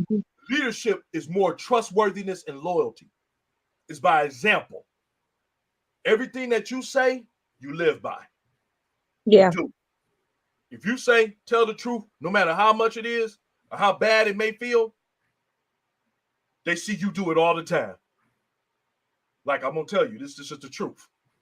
And in love, you got to be vulnerable. That's that nature. But like I said, if the man is doing that, then guess what, ladies? Yeah, the house should be clean. Food should be prepared. The kids should be ready and in order. And everything. That should happen. But fellas, if the roles, let's happen if it reverse. And if that man is a stay-at-home, fellas, you're gonna have to clean. You're gonna have to take care of the kids. You're gonna have to do those things. You're not expecting your wife to come home working 80 hours and then have the audacity to look at her and say, hey, is you gonna clean up this mess? That don't work like that. It's supposed to be a work together. That's why God said it's a helpmate. I got your helpmate. Yeah. To help you, not for you to dominate, not for you to be a dictator over. Y'all supposed to help each other. That's the understanding that people don't get. And the problem with why people don't get it, cuz it's just like what you said. People are selfish. They only look at their own position, what you can get out of it. I got a good man, he got money. That's nice. What are you going to bring to the situation? Yeah. Oh, I got a good woman, man. She clean and cook. What are you bringing to her? This is the problem. If my woman, which most women are 90% better, 90% better, I'll put money on it. I'll put betting money on it, are better with money than men. Women can balance checkbooks better than men. I put money on it. Because women can make miracles with money. Because I just seen it. Every woman I've seen, they make miracles with money. They do it. Guess what? Even in my relationship when I was married, I like, hey, babe, you take care of it. I may look and see it, but I kept like, make sure these bills are paid because I knew it would get paid. You got to sometimes bail out. You can learn about it, but understand your strengths and weaknesses. Yeah. It's get your ego out of it. That's the number one thing. Get your ego out of it, man. Get your ego out of it. Everybody Well, else want speak everybody's to a that, midget. because I know it's a lot of men that's on the podcast that in their gender role, the way that they were raised, the way they was taught, they just feel like their pride will be stripped if they can't provide, if they can't be the one leading. That's very true. I mean, like, you know, and I can't even say like whether it applies to me or not, but like the thing is that when you grow up a certain way, or what you see is like, okay, well, hey, this is what a man doesn't provide. This is what a man doesn't take care of the family. And you see it throughout society and growing up. And once you're not doing that, then you feel like, man, well, am I a real man, or am I like, you know, am I doing the right thing as a husband, father, etc.? Because I'm not doing ABCD or how it should be. So yeah, I mean, it absolutely would. I tell them throw ABCD, EFG, HIJK, LMNOP, QRS, TUV, WX, Y, and Z. Throw it out the window. Life will show you as you live, and you'll see. You fellas, I remember being where I couldn't find a job. I remember it. Degree and all, couldn't find nothing. Waking up in the morning, putting in all these resumes, going on interviews, never getting a call back, or just getting the dreaded email, hey, unfortunately, we went with another candidate. Man. Wake up in the morning and then look and see that it was a morning and say, you know what? I just want to go back to sleep so this day can be over with. That's a fact. That amount of depression. I remember that, fellas. And I just want to tell like fellas out there that feel like that when you get to that place, that understand this, that it's a certain level of pride that's good. Like taking pride in your work, taking pride in doing the right thing, taking pride in standing on your morals. But then it's the type of pride that'll make you starve. And that's the pride that a lot of guys end up having. They'll be too proud to do this, too proud to do that. I don't care how many degrees I got. I don't care how many manager offices and places and businesses I've ever started. The one thing I will never do is let my family go without. So if I got to sweep a floor, if I got to mop, if I got to sell an orange, bananas, pass out flyers, twirl signs, my family eating. Pride is never going to make you starve. And that's why I would tell most fellas, like, you got to get out of that. When you had a woman like, oh, this woman making money and stuff like that, first of all, it's y'all money. And if you get with a woman who would make you feel in a certain type of way that you're inferior now because you ain't in the position that you once were in and you want to come up again, she never was out for you anyway. She ain't the one for you. She wasn't for you. Yeah. Because a real woman, and like I say, most of y'all fellas, I'm going to be honest with some of y'all, majority of us, real talk, you do be with women that have your back like that. They don't be your flavor. When you get your come up, you think that you need another come up with another woman. And I'll put it right out there to most of y'all. Because some of y'all will be in here acting fake about it. Y'all get a good woman and they be by your side. You think you want to have an upgrade. You start smelling yourself as if you started at the top. Like you didn't come out from the grind. Like you didn't have somebody there that was having your back. Because I never do no woman like that with me. If you was there from the straight gutter with me, because first of all, a good woman is going to speak life into you in everything. Your woman is going to speak life into you, just like you should speak life. A couple will speak life into each other. They'll speak truth. They'll speak life. They'll be each other's strength. Y'all be there for one another. You don't need a gender role because you're playing your role. That's the problem. People don't want to play your role. This is the issue. Play your role. You only got one role to play in a relationship. You're the woman and I'm the man. My role. There is no one else that can play your role like you. I don't care how many men and women it is. There is no person else that can play your role. So when you get with a couple, you got a man and a woman together. Y'all are two of the starring roles in y'all movie called Life. This marriage. Y'all co-stars. Play your role. Respect her and love her. Honor her and love him. And understand this. If it make you feel better, use the same words.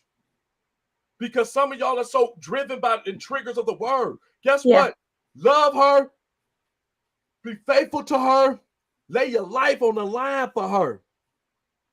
It's the same as saying to her, be submissive to him. That's what it is. It's your role. And guess what? Everybody just, all you got to do is play your role. Everybody just do it in a different way. That's facts. That's all it is. Yep. Everybody just doing it a different way. I hate, we all trying to put each other in boxes, man. Just do your role. People ain't together 32 years because they playing roles. They playing their role. They playing their part. They're like, this is my friend, and I know what it is. That's the biggest one. This is my friend. That's my friend. That's what a lot of people are missing why their relationships ain't working out. I'm like, because when you don't like somebody, of course you'll get ready to leave them. Think of the love it takes to stay with somebody that's paralyzed from the neck down for 10 years, watching them die, but you stand there with them because you love them. Mm-hmm. That's what I think the main focus is. All due respect to Cam, I don't know him. I don't agree with everything that he said. I agree with part of what he said, but I think the problem is we all trying to put people in boxes in our own expectations. Yeah. Knowing that we ain't here to live up to your expectation or my expectation. We got to just play our part. We got to do what your part is. Mac has got to be Mac. Fifi has got to be Fifi. And y'all mates has got to be them. And when y'all understand that and y'all knowing each other, that's when all that cohesion start coming together. Yeah. It takes time. Everybody want this. Stop with this microwave. There's no such thing as a microwave relationship. If that be the case, easy come, easy go. It will be microwave for you. It'll be just as fast as it's on. It's going to be over. It takes time. Sometimes it goes to 10 years that you get to know somebody. And it takes still a little longer than that. People want that. I want to be able to feel that something's wrong with my mate. You got to pay your dues for that. You got to go through things for that. Mm-hmm. Yep. You got to go through pain and the hard stuff. You know, everything that's not in the photo album. Because none of the hard times in the photo album, nobody take pictures and say, hey, this is when, oh my God, take a picture of this. This is the shut-off notice. Lord. Nobody takes a picture of that. Nobody takes a picture, you know what I'm saying, of a life-threatening illness. Yeah. Nobody take a picture that y'all fighting right now on the verge of divorce. Nobody takes a picture of that. But that's how you get built. So, in my answer to so many things, and I know I said in a very long way, and I apologize. You ain't got to apologize. It's unfiltered. No, apologize to me. You took too long. It's basically, stop with the role. Just play your role. Do what you know. Do what you know is the right. Do right by people. Let's try that. Respect in the center. Love in the center, and do what's right by people. When you love and respect somebody, you're going to treat them right. You should. If you love your wife and you know she don't like the TV being on at night because she got to go to sleep in the bedroom, you're going to cut the TV off. The respect factor and the love you're going to have for like, hey, babe, I'm going to cut this TV off. I'm going to go watch it in the den.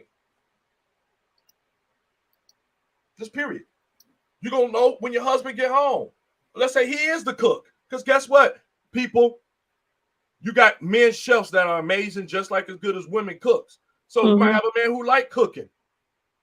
And he might feel tired that day. You should be able to look at the person that you with and see, dude, you know, they tired. You was here a long day. Let me make sure everything taken care of for you. The problem is that people ain't trying to do that. People not trying to love each other. They're trying to love themselves. That's why in scripture, people always equate this scripture to homosexuality, and it ain't got nothing to do with homosexuality. The Revelation said men will become lovers of themselves. What he means is that one day, men were going to become so narcissistic where they would care about nothing else but themselves. They wouldn't care about their kids. They wouldn't care about their friends, their mothers, their fathers, their mates. They'd only care about themselves. We're in that day now, people. People care about more people liking them on social media that they'll never meet in the day-to-day life than actually being good to the people that they see every day. Something's wrong with that picture. Wow. So that's what I say about gender role. I'm not for gender roles. I'm for your role. Do what you know is the right thing to do, and treat a person that you're supposed to love, that you're supposed to share your last name, that you're supposed to be sharing your life with the respect that you damn sure will want them to show you. It really is simple. We try to make it hard because it's something we don't want to do. That's it right there. Yeah. And to like two married people that's right here. That's the hard part, because you don't like each other every day, man. No, but you choose to honor your commitment and honor God. And you have to understand that this is my opinion. Maybe everybody don't agree, but love is not a feeling. You will feel some things, but love is a choice. I'm choosing to love you every day in spite of your flaws, in spite of what you did that I didn't like, in spite of how you acting today, you acting all funky, whatever. I'm choosing to love you because when it's my time to act funky, I need you to choose me. I need you to choose to love me through mine. That's called grace. That's called mercy. We got to have that in relationships. And I think that's why people get divorced. Because they don't want to give grace and mercy. You forgot God be forgiving you every day. You mess up every day and God keep giving you chance after chance after chance. You can't show that same grace that God give you to me. That's a good thing you just said. People, we too judgmental. And then the thing is, we'll have that same energy. We mad and we don't like what you did, so I'm breaking up with you. But then you will take that same energy and start over with somebody new. When you could have took that same energy and put it into this relationship you already had to make it better. And do to figure out what you need to do. Do the same thing, get the same result. Right thing. Like what you said, like you get a new car, but you still ain't changing the oil and doing none of the maintenance to it. And then you blame the car. Like, oh, dog it, car not working again. Man, you ain't got an oil change in 2 years. Man. I'm gonna get a new car. But you're doing the same thing. You gotta put the maintenance in the relationship, man. Y'all, and this one just get me because I just see, I look at couples that where it's working. Well, let me not say it's working, but I look at couples where I see they're still working. They're putting in the work. Because I have no idea what's going on in their relationship. I know they ain't quitting. I know they ain't stopped. I know that they keep, every time I see them, they boom, let's get back to it. Bam, let's get back to it. I don't ever hear about their problems. You can obviously see when two couple, they ain't on, one accord right now. They might be upset at each other, but that's life. It's two different people coming together, trying to be one, and that's a process. So, like you said, it's just everybody want to act like they perfect. How, imperfect people expecting perfection. Something right with that, man. You can't expect that. Everybody got their move. Stop talking, oh, they got to move. Like, bro, you got to move. I got to move. I do that with my family and friends. If I know if I got to move, I'm going to purposely stay away from people. I'm like, man, let me just stay away for a minute because I'm feeling funky. Yeah. So I don't want to take this mood out on nobody because, why? By chance? Because I love my people too much to do it. Mm-hmm. So, yeah. And I feel like I want to speak to the people who feel like they don't know what to do, where to start, how to communicate. They're not good at it, whatever. That don't mean you quit. That don't mean you give up just because you don't know where to start, because you didn't have guidance. You didn't have examples.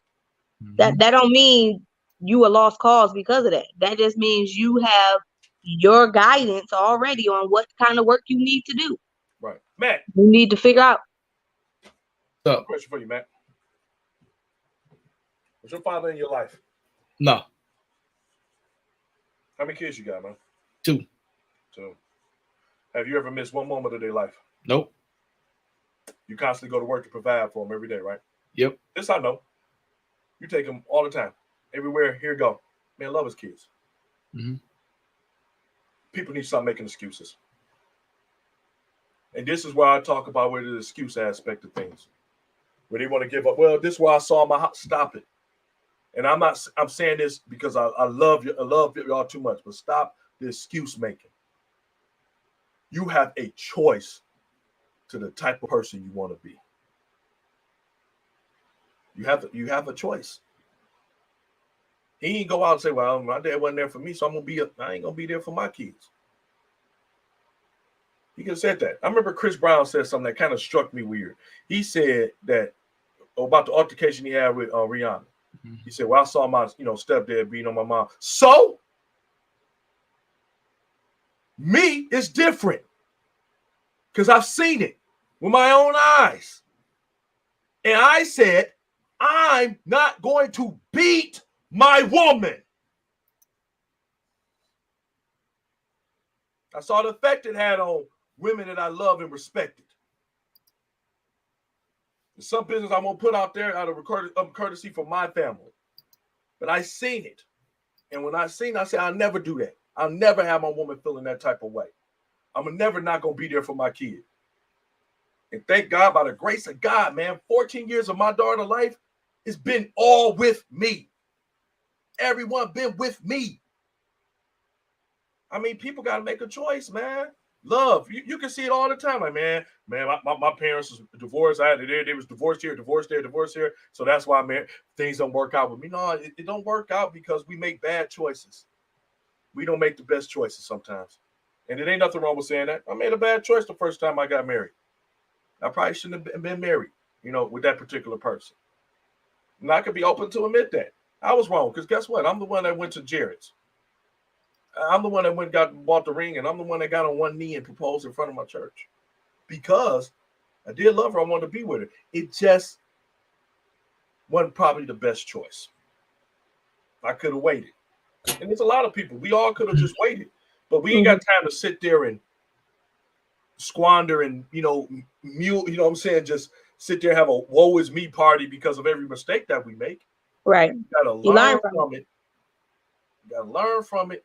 Understand what we did wrong, not so much focusing about the other person, but looking at the parts that you didn't do. It's easy to always say, it's always easy to point the finger. They did this, they did that. Well, that's good. What did you do? Because we can't do nothing about them. You can do something about yourself. So that's, that's like, so that's got to say is the biggest thing that's it. And that's the only reason I wanted to use Matt is for that example, because for every black man that say, man, my father wasn't there, I'm like, stop it, man. I had my pops wasn't there for a brief part of the period. He like going out there chasing tail until he got his life together and changed around. So it's possible to change, but I can't use that excuse for all my life that somebody wasn't there. And to even use that, like, honestly, that's fuel to the fire. Like, the way that I felt growing up, I never want my kids to feel that way. There you go. So that was my motivation to make sure I'm there every day. And I'm going to hold you, like, right after you have a kid, it's like, man, it's hard. Like, I'm just going to be like this, But like, that's my motivation. Like, I never want them to feel like Adam Sandler said it on Big Day, and it hit me. He said, "I would die for my kid not to feel 1 ounce of sadness." And when you have kids, that's exactly how you feel. Like, I'll do anything just to make sure that I do right by y'all. So, and like I said, my dad wasn't in my life, and that was my motivation to show that hey, it's possible. What's that word you just used? You use motivation. Mm-hmm. Yep. The motivation. I didn't have it, so I was motivated to make sure that my kids had it, and I would do it. Mm-hmm. I mean, it's just like, and like I said, for the women on Fifi's side of that argument too, where she said, women, men do have double standards. A lot of men do have them stupid double standards. Like, if I'm the breadwinner, I could do what I want. It's a misconception of power. No, you don't do it that way. I had power excellent. It's, what I'm saying? It's dang, I forgot what it was, but forget it. I ain't going to say it. But it's not about the money. We always we seem like we hang on to the small percentages of things sometimes. It's like if you got $1 million on the table, you still trying to hang on to $5 and $1. This is what you focus on. You ain't focus on that million that's right there. You focus on the dollar. Like, yeah, but you gotta have money. But what about all the other 90% of the stuff that's right here on the table? You still focused on this? This is what you focused on. Guys got a different perspective. No, you just because you make all the money don't mean that you can do everything you want. I don't care what society says. You don't get to go out there and treat your woman like trash. You don't get to think you got to go out there and have your pick of women when you're married. You don't get to do that. You can, but don't get mad when she take you for half, because she damn well deserve it. If you're going to go out there and do all this mess thinking that because you're rich, get beside yourself. I mean, there you go. Or even if you ain't rich, because broke people need prenups probably more than rich people. Man, if you only make it $40,000 a year, if she won't have, woo, Jesus. Yeah, we should have a prenup. Listen, that's your whole I know, situation. Right? That's your whole That's tag. not Like, good. I gotta live, yo. I gotta live. With a white flag. I gotta live. But he gonna say you better figure out how to live with half. Right, and basically that's how they do. It's a respect of a person. But outside of that, you know, everything else that we saying, I think that's where it really come down to. It's about, it ain't so much the gender roles, it's about the roles we play and how we treat people as we are in our roles. And once we can get that, then we can understand about the responsibilities of what you do when you love somebody. Absolutely. It's just as simple as that. You, first of all, you should be loving yourself and be happy before you get married. That's one. If you ain't there yet, you shouldn't get married. If you ain't happy with yourself, if you don't love yourself enough, if you still try to discover what you're trying to do and all these other good things, my dear advice for everybody that's coming into their 20s, going into their early 30s, wait for marriage. Discover what you need to do. Get your foundation set first, and then you can start building the foundation with someone else. But if one of y'all don't got a solid foundation and the other one don't even thinking about a foundation, man, y'all, everything can be done. But hell, why you got to start off bad? Yeah. Horrible. That's what I say. Why are you going to start off in a horrible position? You know, I don't want to start off with my wife sleeping with the pastor and the best man right before the wedding. Can you forgive her? Yeah, but no. For me, no. When you start saying that stuff, you can forgive your husband for cheating at the bachelor party. But, you know, it's like, why would you? Or do you really want to do this? Some people are like, oh, this is my last hurrah. Let me get this last screw in. Maybe you ain't ready, bro. Because forever, a long time when you drop the 4 off that bad boy. So I just think that for more people, before we get in all to them roles, I think we be putting the carriage before the horse. Is Cam Newton even married? I don't even think Cam Newton married. See, this is. I'm sitting here. We talk about a guy that's not even married. I just see what I mean. All these guys like, man, we ain't married, but we gonna talk about what we need to, how you do for a woman. First of all, y'all need to. My goodness, man. That's all I gotta say. I ain't doing wrong. Stop taking marriage advice from single people. Exactly. That was a whole bar right there. Yeah, just stop taking it from people that don't want to be married, that are quite fine to be playing the street. And guess what? You can play. You can be a certified bachelor, bachelorette for all your life. But don't you give people marriage advice, because you're not even there. You don't even want it. You don't even desire it. What you can take from people that may be divorced and stuff like that, what not to do. Like, look, I wouldn't do this. Good luck. Right. But that's about it, man. I was gonna leave it. I'm just sitting here thinking, is he married? Somebody look that up. Is he even married to talk about this already? I thought that was like his girlfriend. He married. I think he married. She get married and she let him go out the house looking like that. He need divorce. I can't. Y'all doing too much. He be coming out in skirts and hats like he going to Sunday service. Like I can't. Service hat. But yeah, that's all I got, y'all. I appreciate No, he did not marry. So the lady he's with, his girlfriend, they got 4 kids or a whole bunch of kids together, and they are not married. I thought he was married. How can he? The audacity!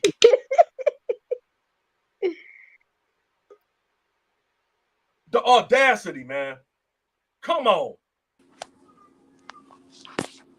Are you kidding me? You got the audacity to be talking about what a good woman to be, and you supposedly might be supposed to have a good woman, and you can't even marry her. You can keep making her a mother, but you can't make her a wife. Man. Hey, I thought, I ain't gonna hold you. I thought he was married. Mac, first of all, let me reintroduce Mac. Mac Reese, 33-year-old, college graduate with his master's degree that came from the gutter on the east side of Detroit. How do I know? Because he came out the same gutter that me and Fifi came out of. Okay. Listen, we was all together. Right. From a good mother who bust her behind. Shout out, Auntie. To make sure her kids had the best life possible. Okay.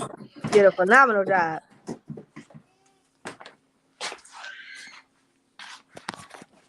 Not only do she got several college graduates of her kids, all of them doing well. Man married, had 2 beautiful children. Now I could be biased because they both my goddaughters. I see this man go to work. I done seen him fall. I done seen him get back up.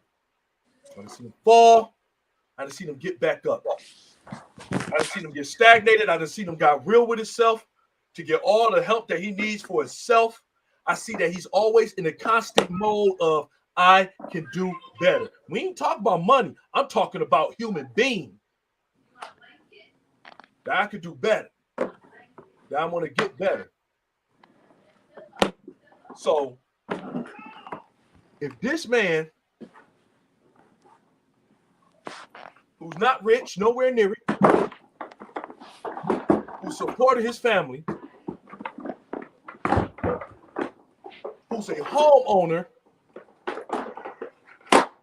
and I'm so happy for him with it because I was there with him when he was going, with him and his wife looking for the home, and seeing him go up and down and everything else like that. If he can handle himself and have the integrity to do the right thing, gender roles from a man that got a woman that he has been impregnated 4 times but never put a ring on, yeah, Cam, your stuff where everybody has a respect for opinion, and yeah, everybody can have an opinion. But yeah, what you're talking about now to me is non-void because you're talking about a good woman, but you're with a woman that you don't feel like is good enough to be your wife. So I'm wow.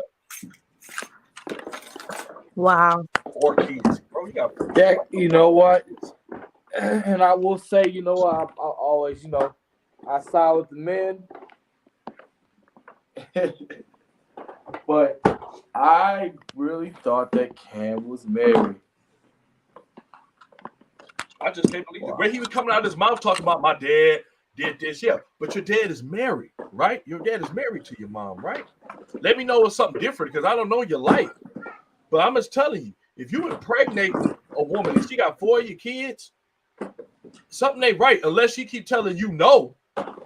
But then my thing is, even if she tells you no, she don't want to be married, why you keep putting kids in her? See, this is what I mean by putting the carriage before it.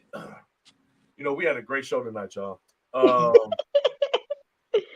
We are going to have more and more topics like this for this entire month because we've already had our discussions about what we want to talk about, and there's going to be some hard-hitting truths that we all just need to face for ourselves to get better. Talk about healing. We got to start opening up some wounds and getting some medicine. And it ain't going to taste good, but it's going to do us good. Yeah. So, again, I just want to thank everybody that came on watching the show tonight. I want to thank my outstanding co-host. Love y'all so much for coming in and just not missing the beat. Thank y'all so much. And to everybody that was in here tonight, that was commenting, We always love your comments. Y'all never got to ask to comment. I heard somebody ask, like, can I comment? Like, you always comment. Please comment, share, subscribe, everything possible. We love the crowd involvement. I'm gonna let them, on tonight, man. I'm gonna let y'all go ahead and close this bad boy off for tonight. We'll be back next week, Wednesday at 7:45, with more topics. Because we had more topics we just didn't get into. I saw Fifi was passionate about. Oh, just about to get into that. I'm like, Fifi has some great topics that we didn't introduce yet, and it was like, this one was so dope. It was like man, we just couldn't stop. So hopefully next week we get to these topics that Fifi brought up. But once we got to these gender roles, man, it was just on fire. Everybody continue to share, like, and subscribe. Thank y'all for being a part. Stay tuned for more developments and everything that's coming forward. And we just appreciate y'all from Unfiltered.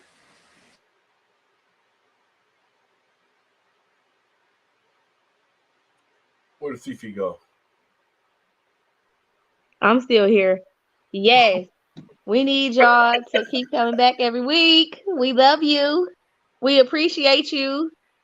We want to keep hearing from you, and we thank y'all for rocking with us. Remember, we got to stay unfiltered. Let's not hold it back. Let's not sugarcoat it. Be real. Mac went out. Mac I'm telling you sometimes, I think he just logged out and came back. It's like he just dropped. He did a mic drop and just went away. Yeah, that was an accident. Oh man. But I do want to see. Hey, that was kind of sweet though. I don't know. It's crazy. That time it was excellent. Next week and in the weeks to come, these are some of the topics that y'all can expect. Does fear have a chokehold on you? What is going well or good in your relationship with yourself? Not everybody else. Yourself. Is a new mindset really the only thing we need to gain access to everything that we want? Is our desire for the American dream really for success or mainly to flex a stunt? Woo! Is it mainly just a flex a stunt? Do you really want it? Separating the contenders from the pretenders, right? And grace. Are we withholding from others, which is, are we withholding from others, which in return makes God withhold from us? Woo! That's that. My mama always used to say that's that closed fist theory. Like a closed fist can't receive nothing and it can't give nothing. Man, that's right. We're going to have some awesome topics coming up in these upcoming weeks. So I am just so excited.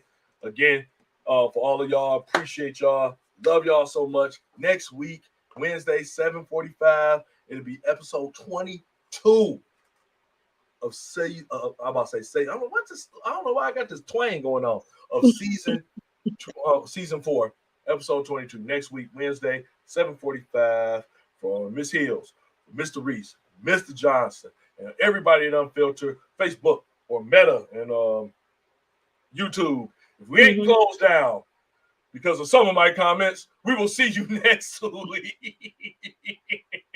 We love y'all. Next week. Love y'all.